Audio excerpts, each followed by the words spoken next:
Welcome to another episode of Community Chat, but this is the podcast version. My name is Kevin Tocci, and I will be a host for this particular episode. What do we use these shows for? Well, it's to better inform you, keep you up to date with things that are going on in and around the community and beyond. And even sometimes we'll throw a little arts and entertainment in, and that's exactly what we're going to do today. We're going to talk a little bit about an upcoming show over at Massasoit Community College just down the road in Brockton, the Brockton campus. I believe it's 1 Massasoit Boulevard. As Massasoit, the Buckley Performing Arts Center, is going to be putting on Legally Blonde, the musical. Joining us today are our guest. We have Carly Williams. She is the lead, Elle Woods. Welcome to the show. Thank you, Kevin. I'm so happy to be here. And, of course, we have the producer, Mr. Mark Rocheteau. How are we doing? Doing well, sir. Thanks for having us. Okay. Let's do a little get to know you. Tell us a little bit about yourself, Carly. Just in general? Like anything? Just tell us a little bit about yourself and how you got into theater. Okay. Well, I've always been a big performer, if you will. Okay. My nanny used to tell me that even when I was a little baby, before I could even really talk, I'd be humming along with the music in the car. So I've always loved to sing. And I started training in musical theater when I was 5 at Cappuccini School of the Performing Arts in East Bridgewater. That's big time. Mm-hmm. Yep. So I started that when I was 5. I did my first professional theater audition when I was 9, and it was for Les Mis at North Shore Music Theater. And I got the role. I played young Cosette, which was really exciting. I was so lucky because there were so many people, but I really lucked out. And then I kept doing theater primarily in Boston, and other places just in Massachusetts too. And I had such a good time. And, COVID kind of stopped my flow. But a damper on things. Yeah, just a bit, just a tad. But, now I'm back here doing Legally Blonde. So, yeah, okay. That's kind of been my little journey, I guess. Okay. Mr. Rocheteau. Yes, sir. You have so many things you could talk about. Just so folks know, tell us your title over at Massasoit. Sure. Talk to me about being, someone who not only oversees what happens in a part of the college campus, especially when it comes to the arts, but also producing shows and some of the shows you've produced over the years. Sure. Thank you again for having us. My name is Mark Rocheteau, coordinator of the Buckley Performing Arts Center. I've just started my 24th year at Massasoit, so it's been quite a ride and an excellent journey, I must say. I started as a student at Massasoit and then ended up at Emerson College, and in that time I as well did a lot of theater in the area and then did theater up in Boston and made my way back home, so to say. And I've witnessed over the time at Massasoit, we've developed a theater arts program for those who want to come and study theater at a 2-year school level and kind of move on from there. And we produce on average about 4 shows a year at the college, where we have two shows that are more community-based and then 2 shows that are more student-centric. And it makes for a nice mix for me as a producer, because I get to work with our inner community as much as I get to work with the community on the outside of Massasoit. What is the process like to pick your different shows, and how was it that Legally Blonde, the musical, was chosen? Sure. Usually we put on a blindfold and we throw darts and have them. Joking. It's usually about what is kind of hot at the moment and what is pervasive in regards to the social issues that are out there in the world and pieces that lend themselves to that. And then also sometimes a little bit of research in regards to physically going and seeing shows. And when we were looking at what to do in this slot, actually it was last summer that I was thinking about it. And I actually saw a show of Legally Blonde, and I'd heard about it. I've heard the soundtrack a couple of times. Big fan of the movie, the originating movie for the musical, but I hadn't seen the show.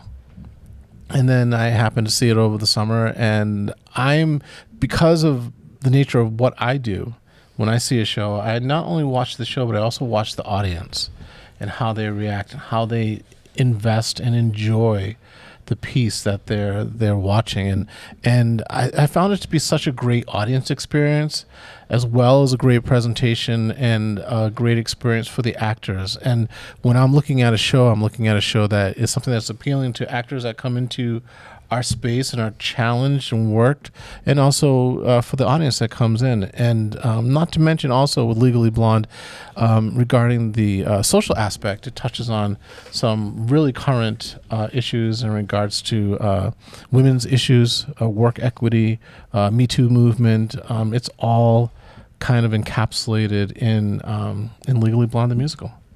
It's worth noting to folks who are tuning in that this is going to be hitting the stage starting on April 27th.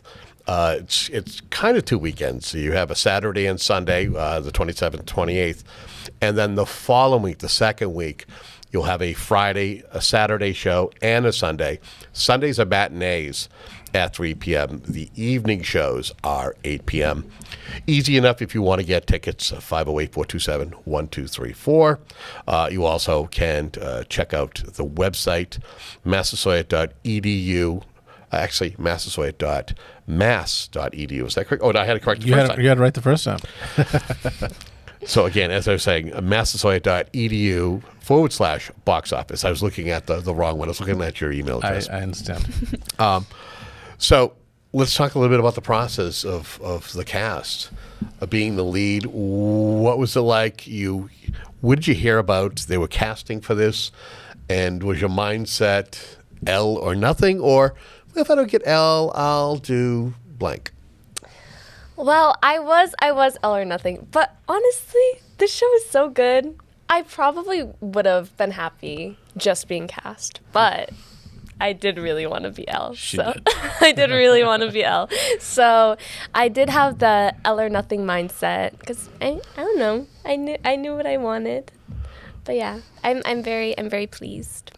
So what was it? What do you get nervous? I mean, again, you're since 5 years old. You're kind of a pro. Do you still get nervous when you're auditioning and you're in front of a panel of people who want to see you either perform a few lines? If it's a musical, can you sing? Can you dance? Are you a triple threat? Not really. Stuff like that. Mm-hmm. For the audition, I was a little nervous. I wasn't super nervous, at least for the singing portion. For the dancing portion, I'm definitely a dancer last out of the singing, acting, dancing. I love to dance, but yeah, I was a little bit nervous for that. Okay. But the callback, I was pretty nervous. Doing all the scenes, I was pretty nervous. So were you the ultimate pick, or were there a couple of L's that were kind of lurking and they wanted to see what you lurking? Well, just like you do in a group of you. It was down to a final three, and you were one of three, and ultimately you were the pick. Well, it was actually just me and one other girl. Her name is Julia, and she is so talented. And she's actually in the cast. Oh. She plays one of the the three main Delta News Pilar, and she is so talented. She was. It scared me so bad. I was like, this is hard competition. She is so talented. So for the folks who don't know have never seen the movie Legally Blonde. Mark, give me your estimation as what is legal. Is it just like anytime like Grease? Grease, there are semblances of the movie Grease, but there are other things that are either in there or subtracted from the stage production. So I want to say it's a complete package. With musicals, you do have to take some shortcuts on the scenes. Obviously, it's not a movie.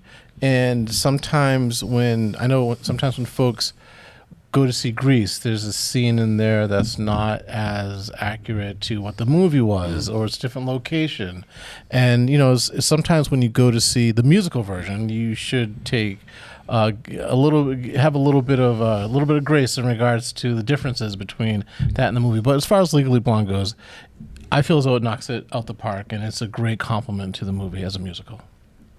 What has it been like to get acclimated learning your lines? Are you somebody who easily learns your lines and you can be off book in a matter of a week or two, or is it something that takes repetition? What's your secret?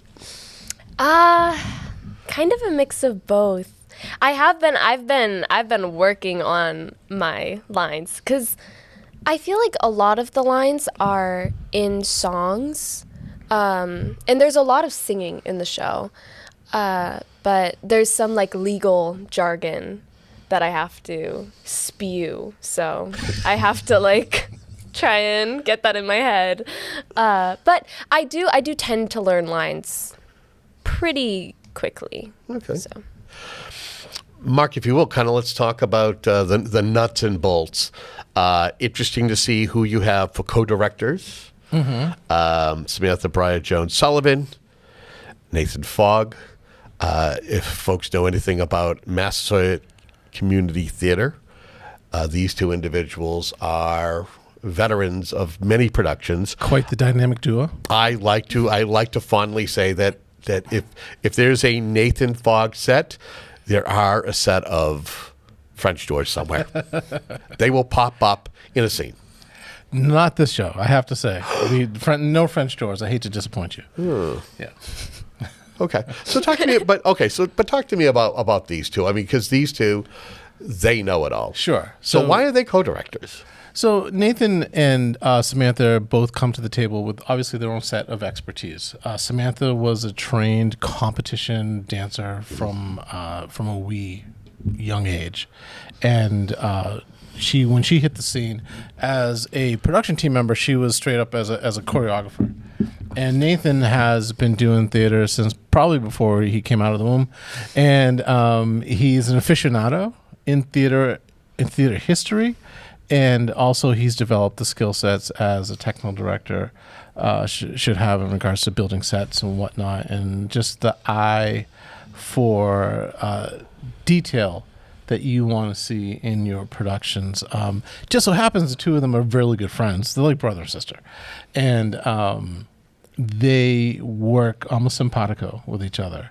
I think what's happened over the years is one will look to the other for commentary on work. So, for example, Samantha will choreograph a piece, and then at the end of rehearsal, she'll call on Nathan and say, "Hey, let's check this out. What do you think?" So they're each other's sounding board. And I think in that process over the years, they've gotten to the place where they're pretty much ingrained in each other's track. There's a trust Enough through the trust enough so that way they've grown to the level, especially with Samantha coming up beyond choreography and being on point for the scene work. She's really turned into a really good co-director. I flirt every now and then with the idea of a straight play to see if maybe Samantha would bite at something like that, and we haven't talked about it lately, but it's just so few opportunities and time is always so short. But I think that she's grown to that point where she would make an excellent director straight out. And it's worth noting that not only are they sharing the duties of direction, but Nathan is doing the set building with a team. And when it comes to choreography, which Carly had to endure and is enduring, it's Samantha who is leading that. You're right, definitely. And sometimes it's funny because sometimes Samantha will put more brain space into a certain aspect while Nathan might be, I don't want to use the word distracted, but if he's working on sets and costumes, that might pull him away a little bit, and Samantha will kind of almost backfill that space. So again, their ability to work simpatico with each other is pretty impressive, and we're fortunate to have them at Massasoit Theater Company. Let's round out the team. Who's doing your lighting? Who's doing costuming? Because lighting plays a vital role in a production, and having proper period or proper costumes for this is equally as important. Yeah, so we're really, again, fortunate to have on the team Mr. John Holmes. He is a graduate of BU lighting program, the same as his predecessor, Mr. Matt Gamiski, who you might remember from back in the day. And John is a excellent lighting designer in his own right. And then on costumes, we have Miss Bridget Austin Weiss, who is super talented, young, a lot of energy, and she has a great eye for the costuming in regards to the period and the look and the respect to shape of the particular actor that she's costuming. And she has a great taste too, in my opinion. It's funny because we work closely in regards to setting up the orders and whatnot for costumes, and I was working out with her, I want to say it was last week. We were going over an order, and I was like, can you be a shopper for maybe my wife? Some of the stuff that she was picking was pretty impressive. And she's also a alumni from Project Runway Junior. And that's actually how I found out about her. She had been written up, I think it was in the Enterprise, back when she had finished up with Project Runway. And I got in touch with her and asked her if she wanted to ever come hang out. And back then, I want to say she came and helped us with sewing, and she was maybe 18 years old, 16, 18 at that time. And then over the years, she's just grown in her abilities. And now she's at the place where she's costuming our main stage musicals. And it's a community-friendly type of gathering, not only with the cast that's there, but also folks who can assist. If there's, I had a sibling who I believe many years ago assisted with then costumer Jen Spagone and helping to put things together. It's so if somebody wanted to get involved, there are opportunities depending on if needed. Definitely. I mean, I always say if you come and hang out at Massasoit Theater Company, we're going to put you to work. So yeah, I think if you have a skill set, retired carpenters, we actually have a stitcher who she does it for the love of stitching and sewing in general, not working with us, but she happens to work with us as well. So if you have a talent in the textile crafts or you want to learn, we're more than happy to help you learn about the different aspects of theater, running a spotlight, even so much as ushering and being part of the house staff. We're always there as a community outreach to help folks learn how to do theater, so that way they get a better experience and we actually get the outreach opportunity. Now let's talk a little bit about the cast and working with the cast. What has it been like to get acclimated with this cast? Have you worked with any of the individuals that are on this current cast, or is it kind of a new set of folks, a new challenge for you to kind of become a family with this new group?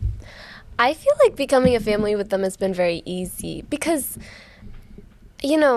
the theater community, it's not small, but it's kind of, everybody kind of knows each other.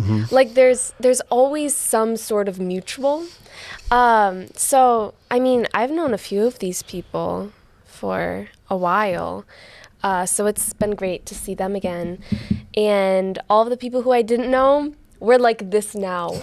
Besties, best friends. Yeah, it's been great. Everyone is so unbelievably talented. Like, so I'm in awe every single time.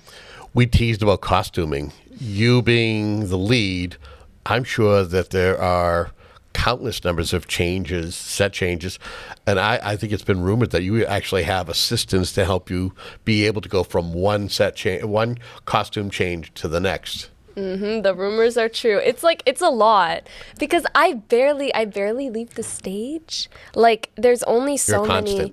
Yeah. So at the beginning, I'm wearing a dress and then it's like ripped off, and then I have another dress underneath, obviously. But but it's very fast paced, and there's she's a fashion girl, so obviously she has to have a lot of different outfits, and there's a lot of heels.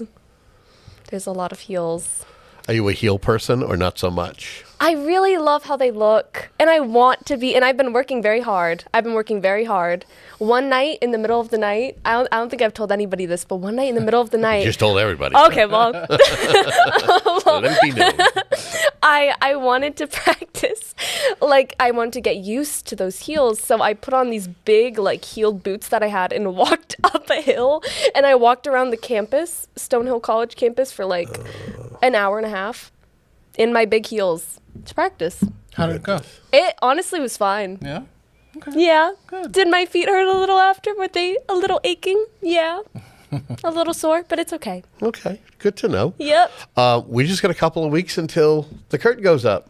How are things going for you and for the cast, in your estimation? I think great. I mean, you know, things are still coming together. There's still, you know, some time. But I think it will all be great. Everyone is so talented. I don't think that it could not turn out great, you know? Yeah. Yeah. Challenges? What has been the biggest challenge for you for this role? I would say just trying to stay true to the realness of Elle Woods and not play into like any like stereotypes or cartoonishness.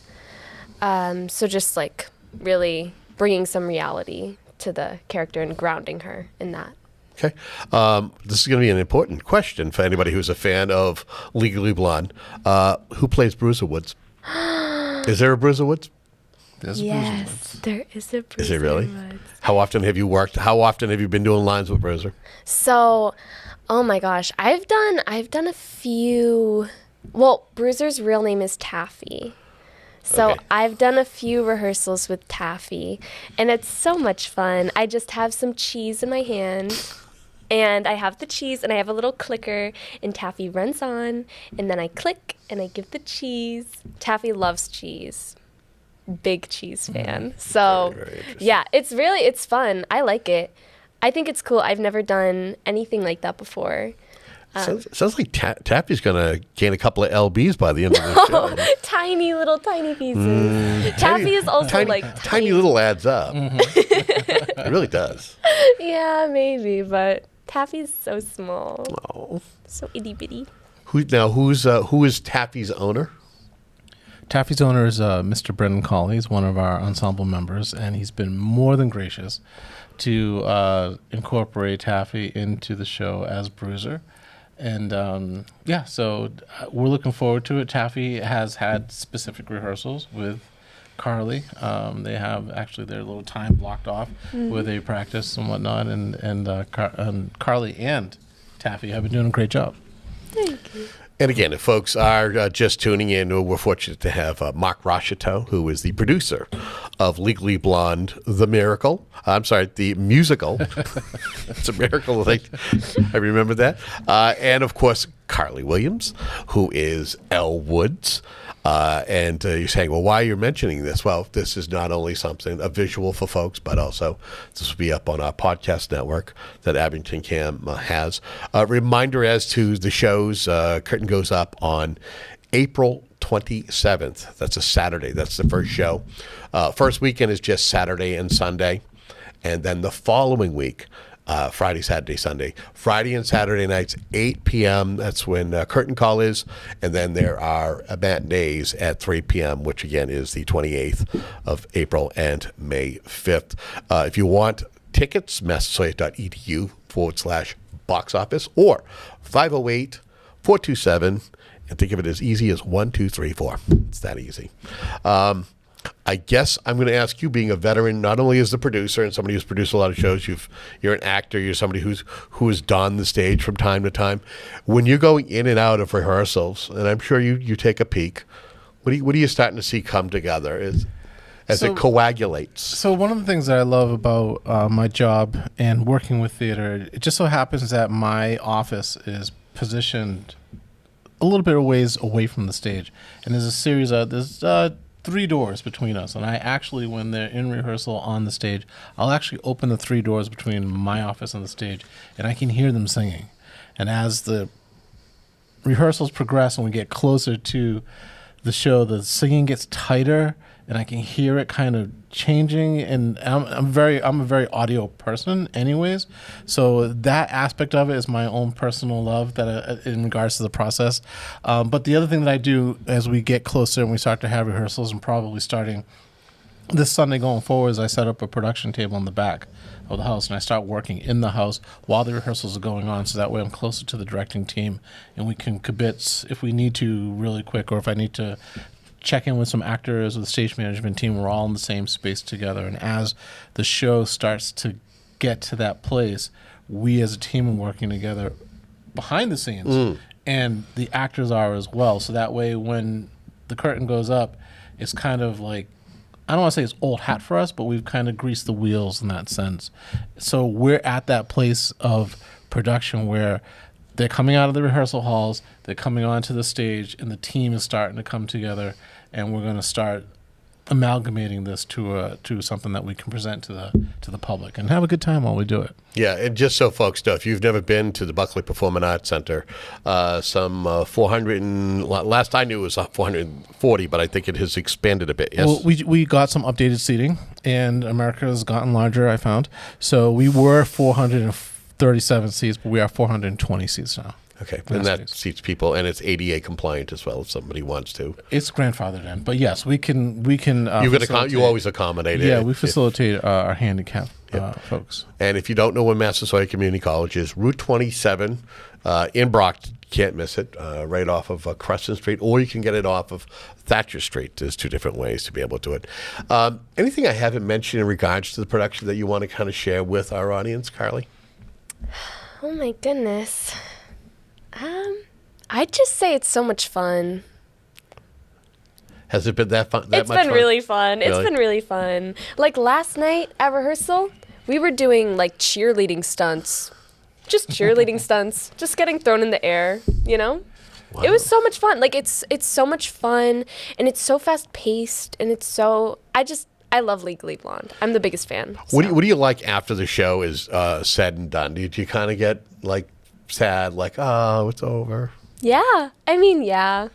I'm not the biggest like crier when the show is done. Like some people will be sobbing. Yeah. I'm not usually like that. I might be for this show, honestly. But I definitely do get very sad. Oh. Yeah. Because it's over. Well, yeah. but there is a very real term in regards to what we call post-show depression. Because what you're focusing your energies, all your creative energies for weeks, sometimes 9, 10, 11 weeks at one particular piece, and then all of a sudden it's gone. And you have to, as actors and as creative folks, we have to then move on to the next project. One thing that I will say about this piece, and it's funny that Carly mentions how fun it is, because that was one of the things that appealed to me when I saw it over the summer, and it's something that I felt as though our audience needed after coming out of COVID and whatnot. Have a fun piece like this that still touches on those serious cultural aspects, but still moves through them with a really good time. I felt was more than it was more poignant to do this piece. And I will say, in regards to Carly's performance, I tell everybody, if you come and see this show and you don't agree with me that Carly is Elle Woods, the Elle Woods, then you're dead, because you missed it. You just missed it because she, like the rest of the cast, is really nailing it on the head, and I'm really proud of the work that they're putting up there. I think the thing that I would ask you, and that is, you talk about doing a lot of musicals. Mm-hmm. Do you feel that not only does the cast tend to engage a lot quicker with musicals than straight plays, and the audience also, it's a fun atmosphere than maybe something that's like 12 Angry Men. Sure. And you kind of, it's all that drama and the emotion. Sure. I think with a musical, one thing that you get in regards to we're going to talk about differences between, I think, as far as the actors go, I think everybody engages in the same degree, and it's all relative, whether it's a musical or whether it's a straight show. But one of the things I think that musicals do is they kind of put this like sugar coating over the topics that they're trying, through the music and the dance and the the jazz hands. There's still some poignant social issues that we're talking about when we're dealing with. Yep. And it's almost a way of the old what was it, Mary Poppins, making a little bit of sugar makes the medicine go down. And I think with the musical, that's what you're getting. Get a little bit of sugar to help that medicine go down. Now, I know some people, and we're not going to name names, who feel as though straight plays are not necessarily worth time of doing because they love musicals so much. And, it's that whole magic of a song, regardless of whether it's a musical or not. A song in and of itself has that ability to kind of change your spirit. And that's what happens with a musical, excuse me. I almost said miracle. So let me ask you, what would you say is whether it's something that you have performed in or that you have witnessed in a community theater, what is your favorite musical? And I'll ask you the same question in a moment. What's your favorite? Oh, me first. Yeah, you first. Yeah. Selfishly, I would probably say the Putnam County 25th annual Putnam County Spelling Bee, only because there's I was going to say Godspell, but okay. Just for me. Yeah, no. I think that's one of my favorite musicals because of the performability that I can put into it. Mm-hmm. I would probably say that, but I mean, there's not just one. I mean, Superstar is a great show as well. Once in This Island is a phenomenal piece that a lot of people don't do, but I'm head over heels in love with that show as well. So as far as musicals go, those are probably my top three. So you kind of gave us a semi Mount Rushmore of favorite musicals of yours. Yes. Are you a musical gal, and do you have a couple of favorites or a Mount Rushmore of? I have two, and it's a tie, and they're very different. Okay. One of them actually is Legally Blonde. Okay, all right. A classic, and the other one is Next to Normal. Really? Yeah, I love They could not be more different. Right, I was gonna say. I love Next to Normal. Nice. So good. Such a good show. Okay. I would say Guys and Dolls. Okay. I saw Bill Cunningham's version at the Foxborough's Orpheum Theater. That was a while ago. That was a long time ago, but he cast it so perfectly. I believe I actually had a conversation with our director about it, seeing it. It's still memorable to this day, the Nathan Detroits and how it was cast. It was amazing. And a production of Annie that Massasoit did with one gentleman who you and I are friends with. His name is George. Mm-hmm. I think he has a young one who's coming up himself as he played Rooster. Rooster, yeah. That was probably my favorite moment in Annie. I was going to say, you were in Annie. I was. I was in Annie 3 different times.